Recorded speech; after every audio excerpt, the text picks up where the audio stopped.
Last लेक्चरमध्ये आपण question number 10 solve केला होता, पण त्याच्यामध्ये एक असा टॉपिक होता बॅड डेट्सवाला, तो मला आज थोडा एक्सप्लेन करायचा आहे. तर तुम्ही बघू शकता त्या क्वेश्चन नंबर 10मध्ये बॅड डेट्स दिले होते 300 रुपये, RDD होती 350 रुपये. मग याचा हा फॉर्म्युला असा आहे की bad debts plus new bad debts plus new RDD minus old RDD. मग आता हे सॉल्व कसं करायचं आहे, तर 300 न्यू बॅड डेट्स काय नाही, न्यू RDD पण काय नाही, या तिघांची प्लस करायची असेल. मग हे किती झाले, 300 रुपये. आता या 300 मधून ही ओल्ड RDD आपल्याला म्हणजे 350 रुपये मायनस करायचे आहेत.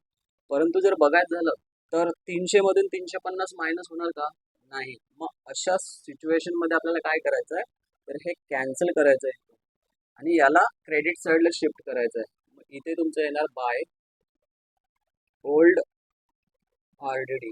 मग इथे काय करायचं आहे, जो मायनस वाला आहे तो वरती जाणार आणि जे प्लस वाले आहेत ते खाली मायनस मध्ये जाणार. Old RDD 350 minus bad debts minus new bad debts minus new RDD.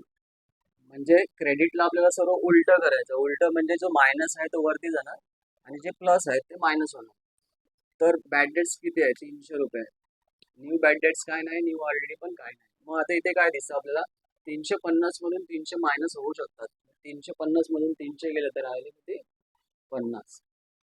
तर हे असं तुम्हाला सॉल्व करायचं. जर पण पहिली जी पोस्टिंग आहे ती आपल्याला इथेच करायची असेल आणि जेव्हा आपण ही प्लस करत जाणार आणि आपल्याला समजणार की याच्यातून हे मायनस नाही होत आहे, मग तेव्हा हे असं कॅन्सलेशन करायचं आहे आणि ते क्रेडिट साईडला शिफ्ट करायचं. आणि क्रेडिट साईडला शिफ्ट कसं होणार, तर जे मायनस आहे ते वरती जाणार आणि जे प्लस वाले आहेत ते काय करायचे आहेत, मायनस करायचे आहेत.